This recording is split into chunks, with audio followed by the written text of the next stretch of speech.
What's good, YouTube? We're here in the home of action, the one, the only, Bruce Menard. And what did you do this past weekend? I played in the top 16 of World Points at the NAWCQ. You had the 14 seat. You topped over 30 events. You had over 400 points. You bested a whole bunch of other people. Yeah, it was a massive grind. It's probably the most rewarding thing I've ever done in Yu-Gi-Oh! Actually. And the fact that you were in very top company. You actually got to play against Christian Urena first. I know that he's one of the top duelists in the world right now. So, and then I lost to Ruben in the top 16. He's going to Worlds, so shouts to him. Homie was cracked. His list was great. Yeah, he cracked you in that top 8 playoff. But yeah, he did. But we're here for the list, and we'll get to all the other stuff afterwards. So let's see this list. Sure. On this Vanquish Soul Mat. So I played this for the points playoff and for the main event. So some of my choices are a little bit different because of that. I should definitely just change it a little bit for each event, but we'll get into it. So of course, 3 Ash, 2 Poplar, Oak, Diabell Star, Flambridge, the Mandatory. You gotta run the triple Bonfire, triple Wanted, or triple Diabell Star, triple Wanted, the 1 Original, and the Field Spell. All mandatory engine pieces. And then triple Engraver, 1 Lurie, and 1 Track. That's all the engine that I ran. A lot of people were playing 1-for-1. I didn't want to play 1-for-1 because I felt like in the hand trap war, you're going to be down enough cards that, like, after using like 3 or 4 hand traps, you don't want to like draw into a 1-for-1 and then have no cards in hand as follow-up. So I decided not to play it. I think that was a mistake. Like looking back on it, I wish I had 1 more engine piece here, and I wish it was 1-for-1 for sure. Okay. Because it can bridge into either Lurie to get into Fiendsmith if you need to, or it can get into your Snake Eyes stuff. So there was just a lot more utility in it. For the non-engine, triple Droll. I think this is the biggest mistake I made the whole weekend. I think this card's really good into players who haven't done a lot of practice with the Fiendsmith stuff. Because if you play poorly into this, like it just ends your turn. I will say, I drew this card so many times this weekend when my opponent activated Bonfire. They were like Bonfire Search, where they would activate Prosperity, like when I was playing in Senpai, and I just go Droll. And it like won me so many games, so it did well.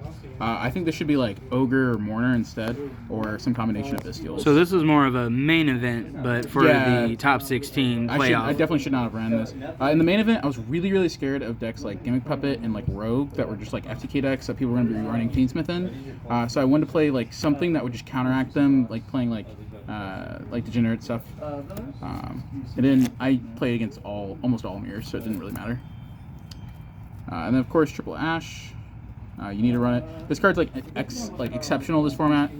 It hits a lot better than it did in the last Snake Eye format. Triple Veiler, you gotta run it. Triple Nib, you gotta run it. Triple Imperm, you gotta run it. And then I main decked 1 Crow instead of the 1 of, or like 2 or 3 Bestials. This is also a mistake of the weekend. I wanted to play something that was better into some of the like the Rogue, and also people playing like the Mayakashi Trap or the Blue Tears or something. I guess like I didn't have to need it for the main, but I wanted an extra card in my side deck, so I ended up maining this. It did come up a couple times. It does still have the functionality as every single Bestial does, but I think that I should have run more if I was going to run any in the main, or at least have it be a Bestial. So what you're saying is 1-for-1. Yeah. Yeah. Definitely better there. And then another reason I didn't run 1-for-1 is because I was running Droplet, and I didn't want Droplet and 1-for-1 in the same hand because like that's just so much discarding. But Droplet I really, really like this weekend. I don't think it's mandatory. I think you can probably side it or just choose not to play it. But this card's really, really strong. It's really good into Rogue, and it's really good into breaking a bunch of the Snake Eye boards, because if you hand trap them like once, they're going to end on like, or not once, but like twice. 1 Droplet is usually just going to like clear out the rest of the field, and then you just like combo and then kill. These should have been hand traps. They should not have been like what they were, but again, what are you going to do? For the extra deck, it's pretty standard. We have Anima, IP, SP, Hida, Phoenix, Selene, Promethean, Apo, and then I played Access Code over the Necroquip. Necroquip came up, I think, over the whole weekend for me, would have come up once. That would have been impactful. And Access Code came up, I think, 3 or 4 times. So I prefer having this in. I know a lot of pro players are like citing this, but I think it's to like everyone's own preference. Yeah. It does help. If this was Necro Equip, like it does win me that one game that I did lose, but every other game I was able to play through. Then for its Fiendsmith stuff, Beatrice, the Moon, Wreck, Sequentia, Desiree, and Lacrima. You have to run all these. If you're not running Desiree, don't. You're bozo. I'm sorry. Did you miss the bigger Underworld Goddess? Nah, never came up. Not a single time. Well, I mean, this is the best deck in the room. Yeah. My personal opinion. My biggest mistake of the whole weekend was playing this card in the side. I was expecting a lot of people to play board breakers this weekend because the Fiendsmith Snake Eye deck is just so strong through hand traps. So I felt like people were going to default to playing non-hand traps and play board breakers instead. So that's why I ran this card. But yeah, I really wish I hadn't played this card.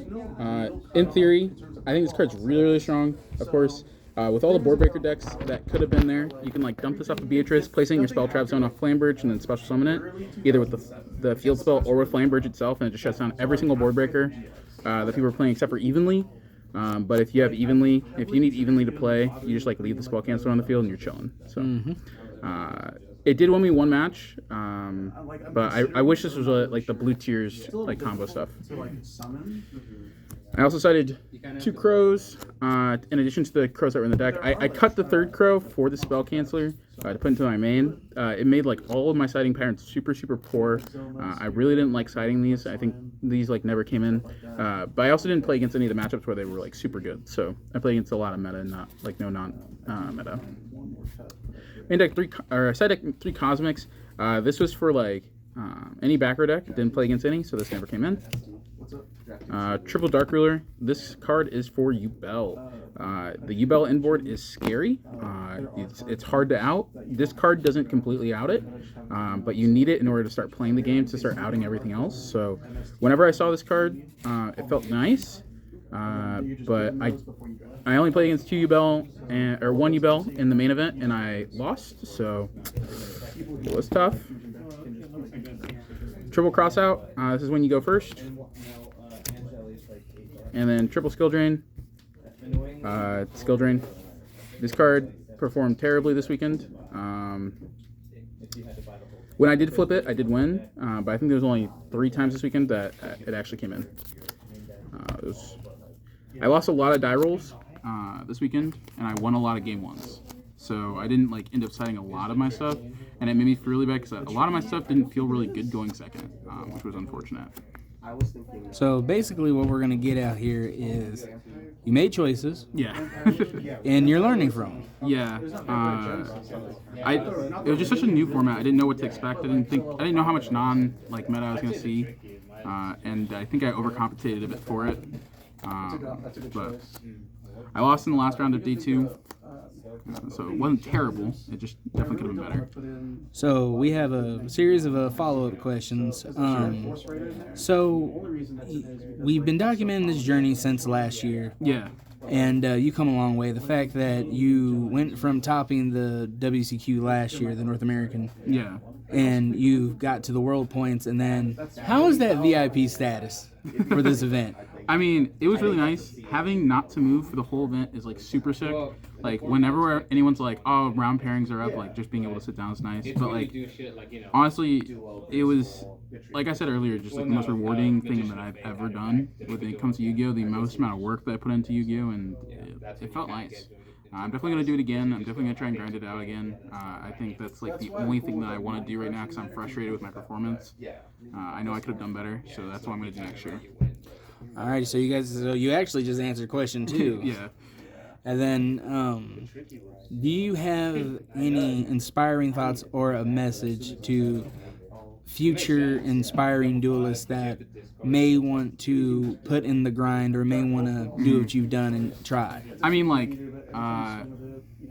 everything starts with a single step, right? So, like, you gotta make the decision to play competitively. You have to make that decision, like you have to actively make that the decision to get better, which is like a hard decision to make because lots of times you want to like do a lot of scapegoating of like, oh no, like my opponent like opened too well, but like most of the time, like most games are winnable, especially if you're playing the best deck in the room.